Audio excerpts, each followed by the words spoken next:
Hablaremos hoy de Goethe, un amigo del programa.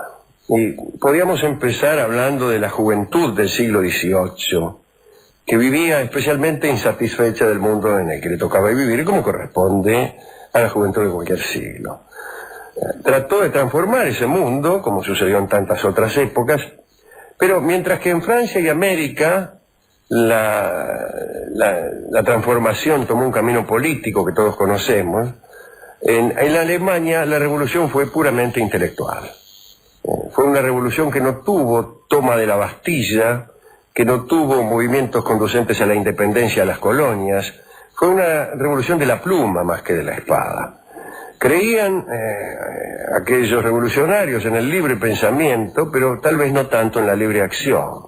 Gente que desafiaba a Dios, pero se inclinaba ante los reyes. El guía de esa revolución intelectual fue nuestro amigo Johann Goethe. Era un hombre genial, ciertamente. A los 6 años se rebeló contra Dios. A los 7 expresó sus dudas acerca de la justicia del hombre. A los 8 escribió un ensayo en latín, donde comparaba la sabiduría pagana con la de los cristianos. A los 11 compuso una novela cosmopolita en 7 idiomas. A los 20 se batió a duelo, a los 40 se enamoró, por primera vez, en serio, porque había tenido infinitas minas, y a los 82 terminó su mejor poema, la segunda parte del Fausto. Nació en 1749. Su bisabuelo fue herrero, su abuelo fue sastre, pero el papá de Goethe, Juan Gaspar, fue educado de tal modo que llegó a ser consejero imperial en Frankfurt. Olvidando sus orígenes humildes, Goethe, me refiero al hijo de Juan Gaspar, nunca mencionó ni al herrero ni al sastre como sus antecesores. Lo mismo que Voltaire, nació con muy mala salud, nació medio muerto, pero a diferencia de nuestro amigo Voltaire, nuestro amigo Arouet, el hijo del notario, Goethe gozó de buena salud durante la mayor parte de su vida. Sufrió solo 3 grandes enfermedades. Como solía ocurrir frecuentemente en las familias de cierto poder económico, el chico se instruyó en su propio hogar. Su padre le encajó unos estudios que tendían a desarrollar más el intelecto que la imaginación. Mire usted, está bien esto, el otro día hablábamos de esto. ¿Qué es lo único que uno puede estudiar? El estudio riguroso, el ejercicio en pruebas de dificultad creciente, desarrolla el intelecto. La imaginación casi no depende tanto de unas reglas, pero necesita, me parece a mí, del intelecto y del rigor del aprendizaje, por motivos que no vienen al caso ahora. Pero mientras que el viejo le hacía desarrollar el intelecto, la mamá, que era una damita sentimental, no hacía más que estimular las facultades poéticas de Johann, contándole historias que ella misma inventaba. Por eso Goethe decía: a ti, padre, debo mi manera seria de contemplar la vida, y a ti, madre, mi afición a contar historias. Pero para contar historias hay que nutrirse en la cantera del estudio. Y después desarrollar, claro que sí, la imaginación, pero con masillas. Si no tenés que imagínese un tipo que no supiera ni siquiera que existen los barcos, porque nadie se lo ha contado. Tipo cuya vastedad fuera de tal naturaleza que desconoce casi los rudimentos de la vida civilizada. ¿Qué novela puede escribir? Bueno, Goethe decía todas esas cosas respecto del papá y la mamá. Labrador era mi padre y yo he sido labrador, pero mi madre tenía de cristal el corazón, etcétera, ¿no? Decía otro amigo. Bueno, no está mal esta mezcla, de todos modos, ¿no? De intelecto y de invención. El escritor no solamente debe inventar buenas historias, sino que debe sostenerlas con rigor, con una manera seria de contemplar la vida. Bueno, yo creo que el escritor debe ser siempre un hombre culto, pero hay otras artes que también requieren cultura. Pienso en el cine. Hoy en día y nunca, un director de cine no puede desconocer aspectos de la historia, de la filosofía, de la historia del arte, ¿no? No sé. Pero no hemos venido acá a hablar de esto, ¿no? En cualquier caso, tal vez el principal peligro de la ignorancia de un artista es el tomar como inaugurales ciertas cosas que ya son lugares comunes. Entonces, usted con una no fingida inocencia, sino con una desdichada inocencia, tiene la siguiente idea. Bueno, hay algo que sucede en una película y al final se descubre que es un sueño. Dice, caramba, qué idea que he tenido. Y lo peor no es que haga eso, porque eso se puede hacer. Se puede hacer siempre y cuando usted sepa que ya se ha hecho otras veces, para tener pudor en la forma de decirlo. Pero si usted hace eso como si fuera la primera vez que alguien lo hace, usted es simplemente un ignorante, ¿no? Así que bueno. Me he puesto a pensar que acaso la Tierra gira alrededor del Sol, dice uno. Bueno, no hacía falta que se pusiera a pensar. Como se ponga a leer un poco. Claro, bastaba con leer. Claro. Ahora, si usted, porque hay algunos artistas que suelen decir, yo no leo ni veo películas para no contaminarme, no sea, ni estudio música, no sea cosa que cierta cosa escolar venga a perturbar la prístina pureza de mi arte. De mi espontaneidad. Y claro, bueno, el resultado es ese. Ah, mire, no, estaba pensando el otro día, a mí me parece que la Tierra gira alrededor. Y tenemos que inventar la rueda todas las semanas. ¿Para qué? ¿Con qué ventaja si ya está en los libros? ¿Para qué te vas a tomar el trabajo de ser genial cada día? Bueno, el caso es que Goethe se ilustró en su hogar. Y del padre recibió una manera seria de contemplar la vida y la madre la afición a contar historias.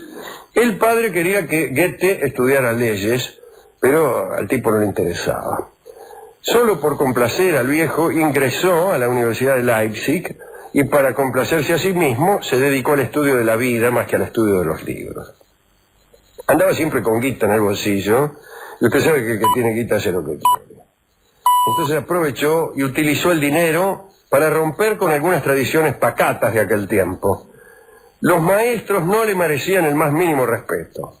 Decía, estoy seguro de saber de Dios y del mundo mucho más que todos mis profesores juntos. Mitad por soberbia, mitad porque verdaderamente sabía, mitad porque los profesores debían ser más o menos como el director de cine ese que se había puesto a pensar en Galileo. Sin embargo, en Copérnico. Sin embargo, se tranquilizó. Me refiero a Copérnico. Me refiero a Goethe. Todo lo que experimentó en aquellos años de su vida, con vino, con mujeres, con bailongos, como el chico este que nos escribía hace un rato, él lo llevó después a la belleza de su arte. Estuvo en el campo también refugiado. Allí leía Shakespeare y Homero. A los 17 años publicó Los Pecadores. En el verano de 1768 sufrió una hemorragia de la que por algún tiempo no había esperanza de salvarlo. Cuando se curó se volvió a la casa de su mamá. Y allí la encontró a la vieja, pero no al viejo. El viejo estaba desilusionado porque Johann no estudiaba lo que él quería.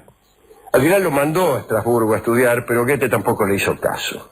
Se dedicó a las artes. Aprendió a tocar el violonchelo, aprendió medicina, filosofía y siguió insistiendo con las mujeres, que era uno de sus asuntos preferidos. Gozaba de excelente salud, era esgrimista, jinete, tenía locas a todas las minas de Estrasburgo. Se enamoraba fácilmente, pero también olvidaba fácilmente. Y ya se tratara de una conquista o de un fracaso, él enseguida derramaba sus experiencias en poemas. A punto tal que a veces uno ha sospechado que Goethe salía a levantar minas cuando le faltaba tema para poesía, ¿no? Pero uno se equivoca, no es que el escritor escribe únicamente sobre lo que le pasó. Yo no estoy cierto de que Goethe necesitara levantarse minas para saber lo que las minas eran. Las levantaba porque le gustaba. Es como aquel que lee para criticar o el que critica porque ha leído, ¿no? No es que se levantaba minas para escribir poemas, escribía poemas porque se había levantado minas, y es distinta la cosa. Le gustaba mucho el teatro a Johann Goethe. El padre, en un último intento para hacerlo abogado, lo mandó a estudiar, pero Goethe lo desobedeció, terminó de convencerse de que el derecho no era para él. Le informaron, se enteró, no sé en qué pizzería, que existían unos 15.000 casos judiciales que esperaban la decisión y que para resolverlo serían necesarios unos 330 años. Entonces se afirmó en la literatura. Y también se enamoró perdidamente. El asunto era terrible porque la chica ya estaba comprometida. Es muy difícil enamorarse de una mina que ya está comprometida, o con una mina que ya está enamorada. No sé si es tan terrible. Yo no hago otra cosa. Es peor si está enamorada que si está comprometida. Sí, es peor si está enamorada. Está enamorada de otro tipo. Sin embargo, hay un tango que dice: tirale el lente a las minas que ya estén comprometidas para que te salgan de arriba y no te cuesten todo bien. Y hay gente que funciona mejor en el amor, en el papel del otro, en el papel del tercero, del patelana. Pero no siempre es así. No. Pero no importa, lo dejamos muerto de frío en la puerta a Goethe mientras nosotros hablábamos de mina. Goethe se había enamorado de una chica que estaba enamorada de otro y casi se suicida. No la chica, sino él, ¿no? Todas las noches ensayaba con un cuchillo que tenía debajo de la almohada y ensayaba un corte, ¿no? Las cosas, sin embargo, cambiaron de tal modo que Goethe encaminó sus esfuerzos a escribir una novela para describir los sufrimientos de su amor desdichado y terminar con la vida del héroe en la ficción, pero no en la realidad. En vez de matarse él mismo, escribió el Werther, nada menos, ¿no? El joven Werther se llama la novela. Werther y Carlota. En Alemania el libro se vendía hasta en las esquinas como un diario, fue un éxito impresionante. Hasta en la China, Werther y Carlota fueron reproducidos en porcelana. Algunos admiradores sentimentales de Goethe seguían el camino inverso al del poeta y llegaron a crear asociaciones Werther para la supresión de la vida, porque el protagonista de esta novela sí se suicida, ¿no? Entonces se desató una epidemia de suicidios, contrariamente a lo que había hecho él, que él habló acerca de esa epidemia de suicidios con asco, y dijo justamente esto, que él había hecho lo contrario de eso, convertir su pena en arte, y no, los demás convertían el arte, la novela que habían leído, en un suicidio, bueno, para estar a la moda. En 1775 el príncipe Carlos Augusto lo llamó a Weimar. Tenía 26 años y allí permaneció por el resto de su vida, Se empezó a dedicar a la poesía y a la política. Fue un devoto servidor del príncipe, una especie de Confucio alemán. Que pretendía enseñarle al príncipe a gobernar. Bueno, allí en la corte practicaba la caza, el patinaje y por supuesto seguía con los amoríos. Dirigía un pequeño teatro y para ese pequeño teatro que él mismo dirigía escribió algunos de los dramas más maravillosos del siglo. Fue poeta, pintor, músico, pero además hombre de ciencia. Usted sabe que hizo un estudio completo de botánica, otro de anatomía, formuló una teoría de las flores, escribió un libro sobre la metamorfosis de las plantas, en el cual demuestra que las flores no son más que hojas glorificadas, es decir, hojas transformadas en poemas.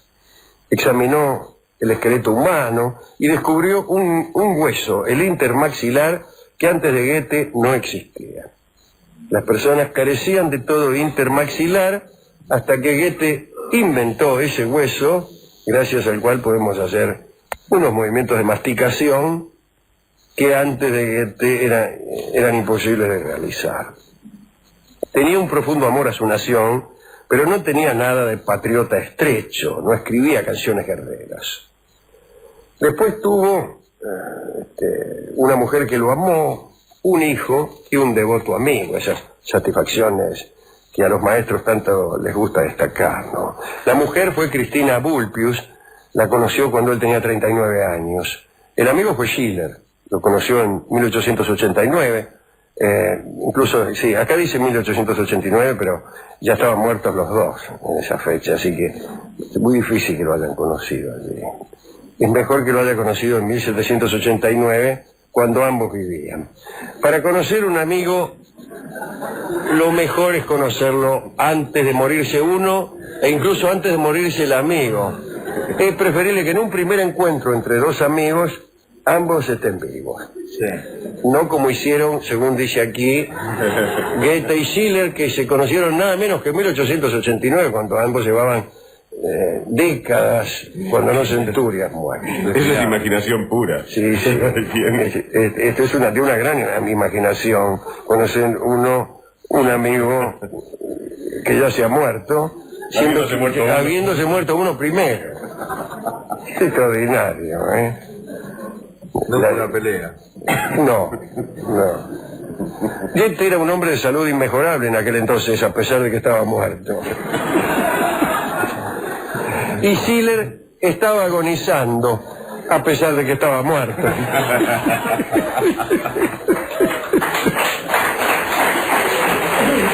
Llegaron. Buenas noches. Llegaron. Estamos aquí en el auditorio del Bauer. Se encontraron, los dos creían, sería mejor todavía, en las rebeliones del arte, y para ellos la poesía era el único medio gracias al cual el hombre podía transformarse en superhombre. Schiller murió otra vez. Goethe se encerró en una habitación y lloró. Goethe vivió hasta avanzada edad, pero tuvo que pagar con soledad el don de la larga vida. Fue perdiendo a todas las personas de su mayor cariño, sus amigos más íntimos, su mujer, sus hijas, finalmente su único hijo. Pero él resistió la adversidad y convirtió su sufrimiento en joyas inapreciables. Escribió en total 60 obras de poemas, elegías, sátiras, cantos épicos, dramas, escribió ensayos, novelas fantásticas y finalmente concretó El Fausto. El Fausto. Voy a decir cuánto tardó para escribir El Fausto.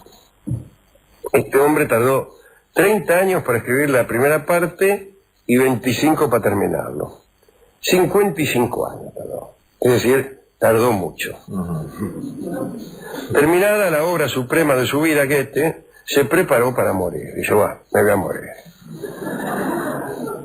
Muchos de sus admiradores estaban preparando una fiesta para celebrar el aniversario de sus 82 años, pero Goethe se rajó para no ir a la fiesta. Fue a esconderse en las montañas y allí, en una choza donde él había descansado en otros momentos de su vida, encontró incluso líneas escritas en un muro por su propia mano hacía muchos años, y esas líneas decían: pronto encontrarás también tu reposo. Retornó al hogar, y allí en el hogar se murió otra vez, por segunda vez en esta noche. El 16 de marzo de 1832 no pudo levantarse de la cama, y 6 días después murió. Parece que sus últimas palabras, como todos sabemos, fueron luz más luz. Luz, más luz. Bien. Sobre el Fausto ya hemos hablado aquí muchas veces. Cabe hacer ahora una aclaración que hacemos siempre cuando hablamos del Fausto. Y es esta: que el convenio el pacto que Fausto firmó con el demonio, era que el demonio sería vencedor en caso de que Fausto encontrara un momento en la vida tan bello que lo imposibilitara para moverse a otro momento. Ese era el asunto. Que encontrara un momento de vida tan bello que lo imposibilitara para moverse a otro momento. Ese es el convenio. Pero allí se cierra una paradoja. El momento supremo, el momento que todo hombre desea, el momento del que uno no desea salir, era el momento de la condenación. Sin embargo, un momento debe su nombre a eso, a que hay que salir inmediatamente de allí, si no ya no es un momento. Y si no, tampoco es perfecto, quizá.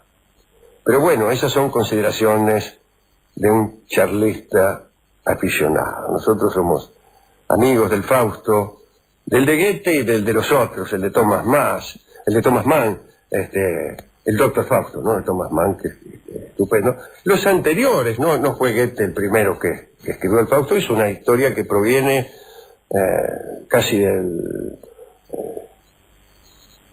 de finales de la Edad Media, principios de la Edad Moderna en Alemania. Ya se conocía esta historia, ¿no? Nuestro Estanislao del Campo también escribió un Fausto que tiene su gracia, ¿no? Margarita llamaba la mina, ¿no? La del Fausto. Bueno, ¿a quién dedicar esta charla en ausencia de Rolón? Agueste, verdaderamente un amigo del programa, y también a Margarita y a Charlotte, ¿no? Margarita la del Fausto y Carlota la del Werther. Bueno, listo.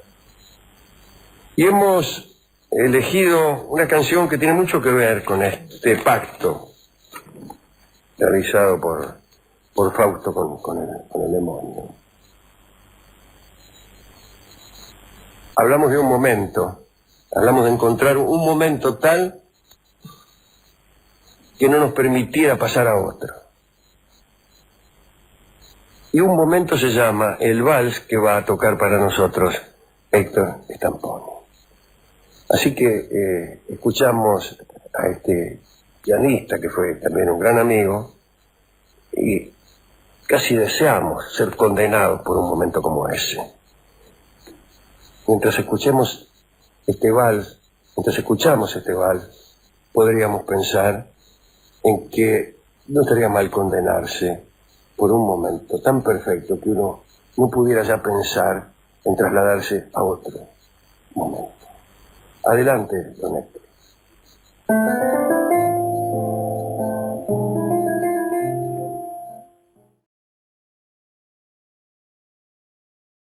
Hablaremos esta noche sobre Freinet y la leyenda de la desnudez.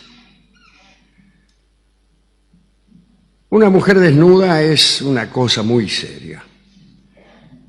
Sostengo desde esta modestísima tribuna que no hay cosa más parecida a un objeto mágico que una mujer desnuda. Los efectos que puede producir la desnudez de una mujer son impresionantes. Y si esta desnudez, hay que decir, si esta desnudez es en soledad, no es en verdad desnudez. Uno está desnudo solo cuando hay otro que lo ve. Y es la visión de una mujer desnuda la que tiene efectos fortísimos. Recuerden a Tiresias, aquel mago que según parece quedó ciego porque vio a Atenea cuando se estaba bañando. Una belleza de orden tal que sea capaz de causar la ceguera del que la aprecia es mágica. Se me dirá, estas cosas suceden en la mitología. Bueno, empecemos por ahí y después veremos hasta dónde podemos llegar. Cuando Menelao, famosamente uno de los jefes de los aqueos en la guerra contra Troya, y en realidad el que desató todo el lío, ¿no? Cuando Menelao se encontró con Helena, la mujer que causó la guerra, Menelao, rey de Esparta, se casa con Helena y en cierta ocasión lo visita París, el troyano. Y él se va por ahí, no sé dónde tenía que ir, y medio que los deja solo a Helena, la mujer, y a París. Helena se le enamora y París se la llevó a Troya y empezó la guerra de Troya. Después de 10 años o 9 años de sitio de Troya y de guerra de Troya, entran los aqueos a Troya y Menelao se encuentra con ella frente a frente. Y Menelao, que era un hombre celoso y resentido, se la encuentra y la va a matar. Y entonces Helena desnuda uno de sus pechos y ante esa visión Menelao guarda su espada y le perdona la vida. Efecto impresionante de una mujer desnuda. Solo las mujeres pueden causar ese efecto con su desnudez. Imagínense ese caso con un hombre, ¿no es cierto? Un asaltante te va a matar y uno le dice, espérese un momento, y se baja los pantalones. No.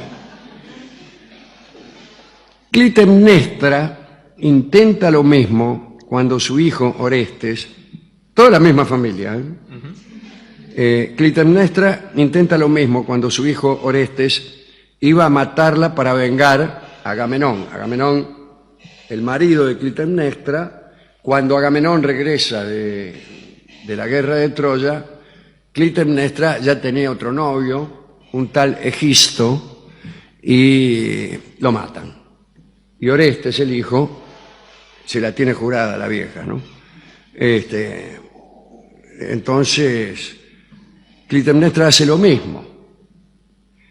Pero sea porque Clitemnestra estaba medio bichoca, de hecho Orestes ya era un mozo grande ya, de manera que cabe conjeturar que Clitemnestra no se cocinaba el primer hervor.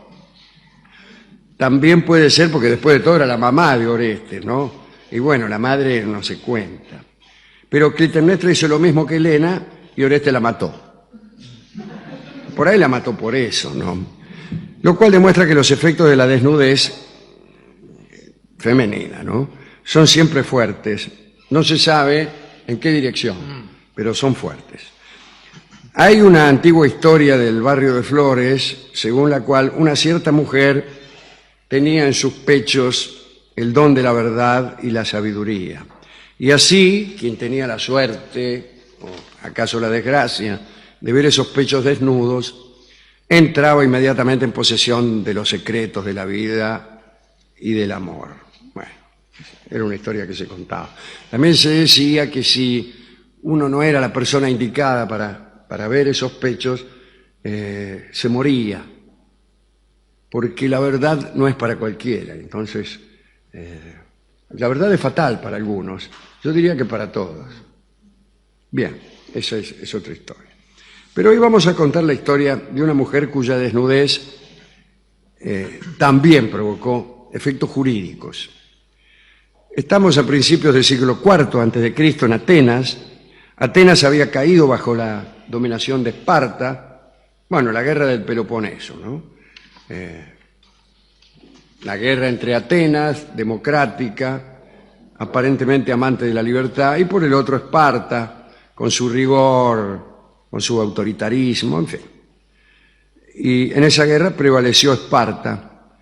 Y entonces la famosa democracia ateniense fue reemplazada por la tiranía. Y sobreviene una crisis social y económica en Atenas. Mucha gente se empobrece. Hay una especie de desilusión y pesimismo en la posguerra. Y estos sentimientos se vieron reflejados en el arte. ¿De qué manera? Bueno, qué sé yo. Si bien los acontecimientos políticos y sociales influyen en el arte, no podemos saber cómo influyen. Y así, por ahí, a épocas de bonanza, bien pueden corresponder artistas mediocres, y épocas de tristezas, de represión y de tiranía, a veces corresponden a grandes artistas, a veces, porque a veces sucede lo contrario, ¿no? Nadie garantiza que una situación económica y social floreciente provoque la aparición de grandes artistas, pero nadie garantiza tampoco lo contrario. Y hasta el amigo Hauser, en ese libro enorme que se llama Historia Social de la Literatura y del Arte o algo así, dice por ahí, bueno, esto dice. Después de escribir todo un libro para demostrar que había una relación entre los sucesos sociales y políticos y el arte. Y dice, bueno, sí, claro que hay una relación, pero no se puede saber cuál es esa relación. No siempre es la misma, ¿no? Bueno, digo todo esto que en aquel momento tan malo para Atenas, el arte de la tragedia había decaído, la tragedia se volvió menos profunda, más retórica. La comedia, que antes reflejaba la realidad, empezó a tratar temas frívolos, asuntos amorosos de dudosa profundidad, alguna intriga leve, algo parecido al peor cine norteamericano. Bueno, y el arte devino de aristocrático en burgués. Dentro de esta humanización, diría yo, del arte, ¿no? Es decir, abandonar los arquetipos para representar personas existentes. Bueno, en eso consiste el arte burgués, finalmente, ¿no? Dentro de este arte, un buen ejemplo es el finado Praxíteles. Era un escultor, Praxíteles, un tipo de esos que hacía estatuas griegas. La mujer de Praxíteles, era tan bueno Praxíteles que la mujer se confundía las esculturas que hacía con personas. Incluso él había hecho una escultura de él mismo y la mujer a veces le pasaba el plumero a Praxíteles y le preguntaba a la estatua cuándo iba a tirar esa porquería. ¿Cómo hizo Praxíteles para alcanzar este ideal de belleza humano? Y la verdad es que Praxíteles adquirió esa destreza cuando conoció a una mujer. Y esa mujer se llamaba Phryné. Y Phryné era una cortesana, vamos a decirlo de una vez, ¿no? Una cortesana de la ciudad de Tepsia, ante la que rendían su orgullo y su fortuna los mercaderes ricos que llegaban de todas partes, ¿no? Y no siempre aceptaba Phryné a sus clientes. Tenía que gustarle un cacho, si no, no te aceptaba, ¿no? Creo que fue Demóstenes que se presentó ante ella y fue rechazado. Y a él le pareció que lo había rechazado por viejo. Entonces se tiñó el pelo y al otro día le golpeó la puerta de nuevo y ella le dijo: ayer rechacé a tu padre y ahora te rechazo a ti. Bueno, salió un día Phryné de Tepsia con rumbo a Atenas y una mañana se presentó en el taller de Praxíteles. Cuando el escultor la vio, largó las herramientas y se dedicó a estudiar la anatomía de la muchacha. La miró bien y después la inmortalizó esculpiendo a su imagen y semejanza, la Venus de Cnide, del Cnido, diría Garcilaso de la Vega. A la flor del Cnido a la flor de Cnide ese lugar, ¿no? Y también la utilizó como modelo para la Artemis sin velos. Pero como nunca falta un buen corneta, ¿no? Un envidioso nunca falta. Una comisión de envidiosos, de verdaderos canallas, delegó en Eutías, que era un ciudadano ateniense, la misión de acusar a Phryné de haber adorado deidades bárbaras. En realidad le tenían bronca porque era linda y porque era cortesana. Y vino la acusación. La condena por esos delitos, haber adorado a deidades bárbaras, era el destierro. Y en aquella época el destierro era considerado peor que la muerte. Y vino el juicio. Y Praxíteles, desesperado, porque le iban a desterrar a la mina, buscó un amigo suyo, el tribuno Hipérides, para que la defendiera. Y comenzó el juicio, ¿no? E Hipérides hizo el alegato.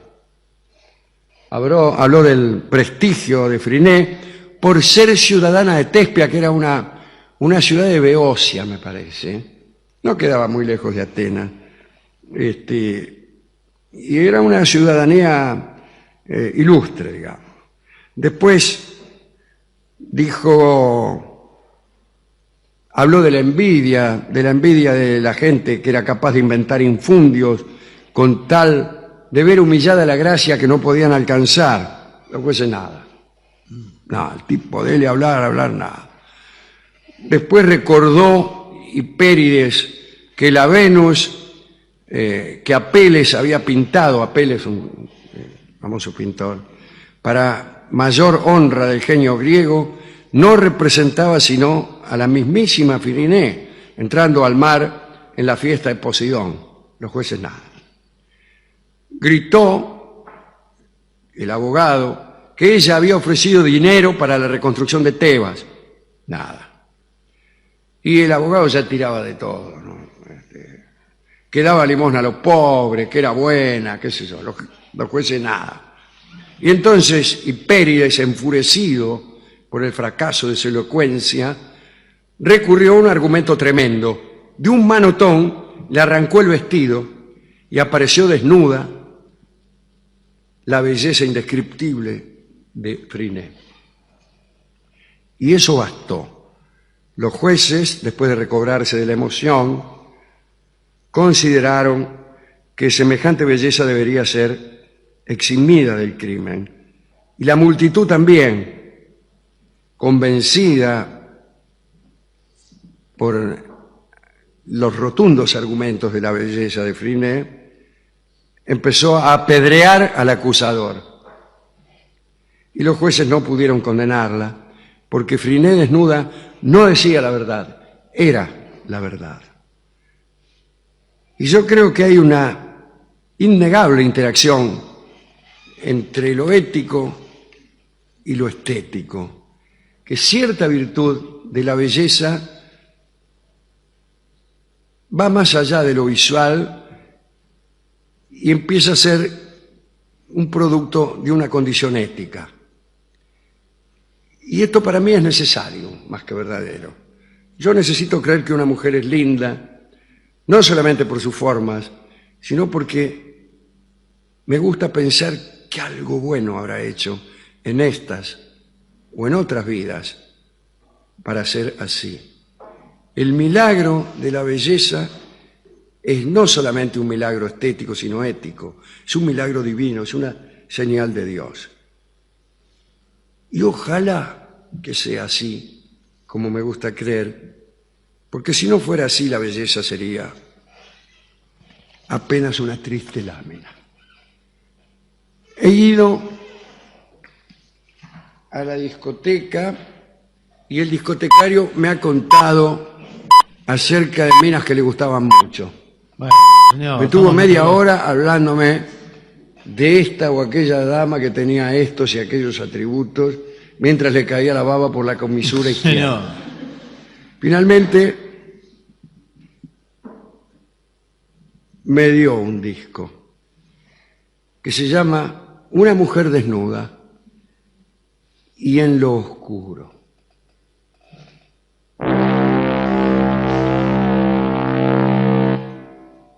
Y es una canción de nuestro amigo Joan Manuel Serrat. Así que vamos a escuchar esta canción en homenaje a las mujeres hermosas de este mundo, que son, naturalmente, todas ellas. Hablaremos hoy de María Egipcíaca, una santa que antes fue una mujer ligera de cascos. Ajá. Y conocemos su historia porque antes de su muerte el abad Zósimo pudo visitarla y reveló a la posteridad su existencia. Parece que allá por el año 520 de nuestra era, el abad Zósimo vivía en un monasterio ahí cerca del río Jordán. Como lo acostumbraban a hacer cada año al inicio de la Cuaresma, todos los monjes salieron del monasterio para adentrarse en el desierto unos días. Si vamos al desierto, qué sé yo. En un momento, Zósimo vio una sombra. Pensó que se trataba de un demonio, vio como es uno, Sí, es así. y entonces tembló. Miró con más atención, entonces vio a una mujer desnuda. Se hizo la señal de la cruz con las dos manos. ¿Con las dos manos? Sí, y se acercó. Entonces, la mujer, que no era otra que María Egipcíaca, huyó, empezó a huir. Y Zósimo la corrió, imagínense, Sí. hasta que le dio alcance. Y María le dijo que huía para no mostrar su desnudez. Y Zósimo entonces le dio un manto, esta mujer se cubrió y rezó, sé yo, y después dice, bueno, le voy a comentar la razón de mi presencia aquí, pero me voy a preparar un poquito más. Y levitó. Levitó unos centímetros y empezó a hablar. Contó que había nacido en Egipto y que a los 12 años había huido de la casa de sus padres. Había ido hasta la ciudad de Alejandría y allí perdió su virginidad. Aseguró que eran tan grandes las llamas de la lujuria que la abrazaban, que se dedicó durante 17 años a todo género de proezas sensuales. Señor. Y dice, no recibía nada por eso, aclaró enseguida. ¿Y qué iba a recibir? No sé, dinero, por ejemplo. Ah. Lo hacía solo por gusto. El sustento parece que lo conseguía hilando. En los De ratos día- libres. Sí. De día hilaba Y y así de noche no. tejía. En Alejandría, María Egipciaca vio que había mucha gente, un día, no una tarde cualquiera, vio que mucha gente se embarcaba en dirección a Jerusalén para festejar el día de la exaltación de la cruz. Preguntó, dice, ¿dónde va toda esta gente? Dice, nos vamos a Jerusalén a festejar el día de la exaltación de la cruz. Muy bien. Le dieron ganas de meterse en esa nave. Dice, ¡ay, qué gana! Y como no tenía dinero para pagar el pasaje, se le ocurrió entregar su cuerpo a todos los marineros. Ah, pero Y- no era que no cobraba nada y Bueno, pero en este caso Sí. tenía que viajar a Jerusalén. porque no querían nada hilado. Bien. Y claro, primero trató de vender unas pañoletas, Claro, pero sí. no se las compraba. Sí. Viajó. En el barco provocó a la mayoría de los pasajeros. Ni que le pare. Yo nunca viajo en esos barcos. Son fáciles de provocar igual sí, los sí. marineros, ¿eh? Pero no, en este caso eran los pasajeros. Ah, los pasajeros. Los del buquebús, sí. Que veo qué clase de pasajeros son. Llegaron a la fiesta religiosa con sus pecados multiplicados. ¿Y qué le parece? Imagínense, por lo menos por 5. En verdad, toda la travesía se convirtió en una orgía de abrazos, No. vino y canciones lujuriosas. No, buquebús que van. Lo único que hay son chicos que corren y te llevan por delante. Pero encima cantaban también. Se cantaban canciones lujuriosas. Bueno, algunos decían que esta embarcación era una trampa del diablo Parece, ¿eh? y que en realidad estaban viajando a los infiernos. En Jerusalén, llegaron a Jerusalén. En Jerusalén María se comportó igual que en el barco. Con eso le digo Seguía, todo. sí. Cuando los fieles marcharon a la iglesia de San Juan Bautista y entraron para los festejos, sucedió que María no pudo ingresar. No le estoy diciendo que no la dejaron entrar, ni que había un guardia, ni que le cerraron la puerta, no. Una fuerza misteriosa la expulsaba cada vez que quería atravesar la puerta. La tipa iba y Era algo... repelida por una... Claro, algo la empujaba. Intentó 4 veces y las 4 fue expulsada.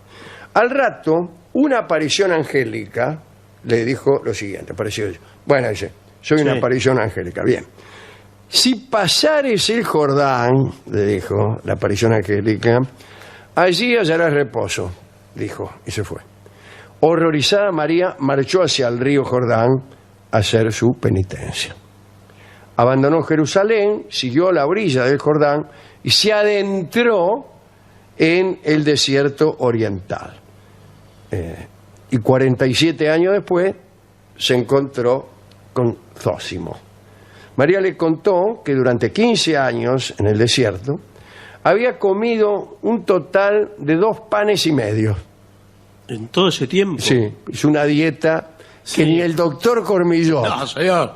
¿Qué le parece? La famosa dieta de los 2 panes y medio en 15 años. Para evitar la risa del abad, que Sí. parece que le producía mucha gracia que alguien comiera 2 panes y medio, dijo todo esto mientras se elevaba en el aire. ¿Y eso evita la risa? No lo sé. Es raro. Es raro, en general la provoca. Claro, a como mí si forma alguien rara. viene y me dice que se comió 2 panes y medio Y le evita. en 15 años y le evita, creo que me daría risa Sí. también. Bueno, después, mientras caminaba sobre las aguas del Jordán, como quien no quiere la cosa, contó a Zósimo cómo conversaba con los animales. Dijo, mire, converso con los animales de la siguiente manera. Yo les digo algo y ellos me contestan. Lo que quieren. Esa es mi manera de conversar con los animales.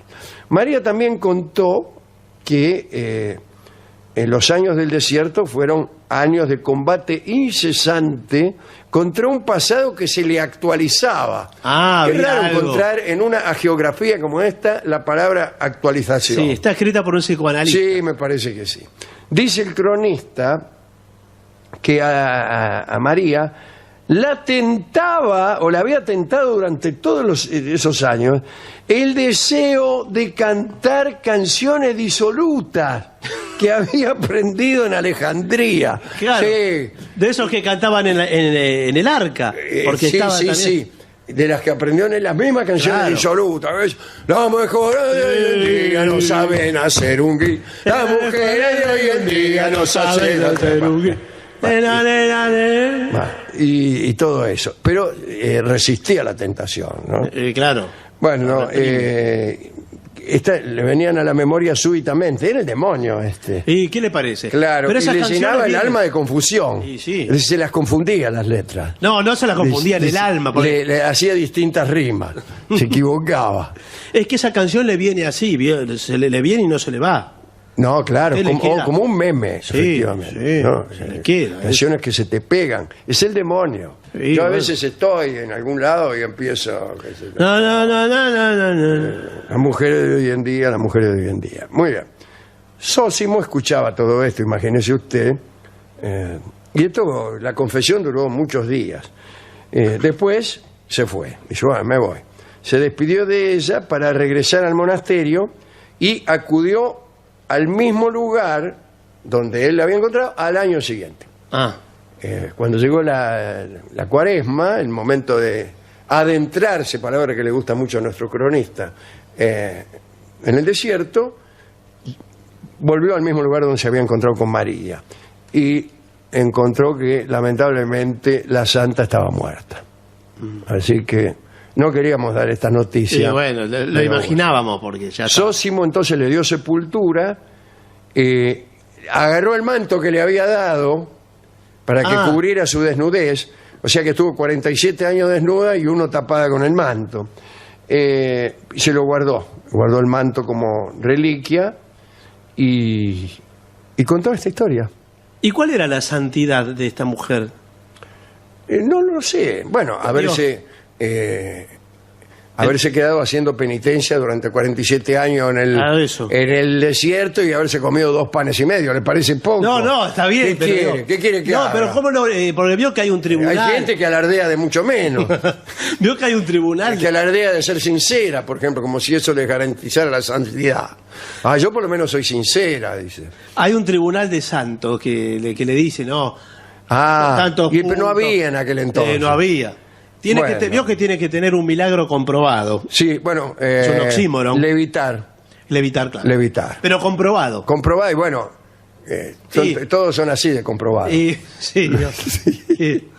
Bueno, Es algunos espíritus paganos Sí. prefieren creer que además de la aparición que la redimió, digo, aquel ángel, María tuvo un desengaño amoroso que la alejó para siempre de cualquier lujuria.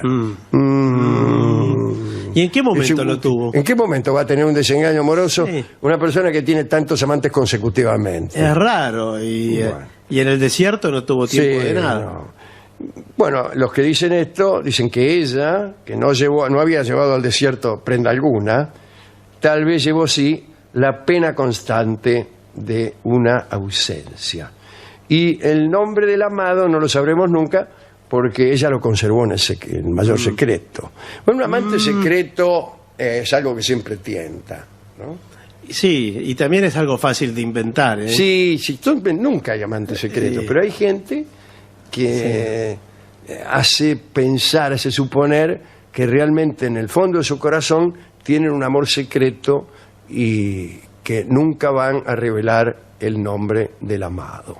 Ahora va a cantar Karina Beorlegui, y voy a ayudarla yo en el estribillo, un tango que se llama Que nadie se entere. Que Sí. nadie se entere de qué. De todo. Nombre, bueno, de todo en general, pero especialmente del nombre del tipo que anda con vos. Hay un tango mucho mejor, que también se llama Que nadie se entere, y que es muy anterior. Pero este tango en realidad tenía ese nombre por comodidad. Ajá. Yo ¿Por nunca qué? Es un ¿Qué? tango que hice yo. Y nunca le puse nombre. Y bueno, pero le iba a ¿Qué poner... le poníamos Que nadie se entere? ¿Por qué? Porque empezaba Que nadie se entere. Y después hay un tango bellísimo, que no escucharemos ahora, que se llama Que nadie se entere, es un tango de Alberto Gómez. Pero hoy escucharemos este que canta Karina Beorlegui en atención a este secreto que se llevó, diría que a la tumba, aunque en realidad tuvo que aparecer después Zósimo para que pudiera llevárselo María enteramente a la tumba. Antes se lo había quedado ahí nomás en el desierto. Sí. Hablo del secreto de María Egipcíaca. Adelante, que nadie se entere.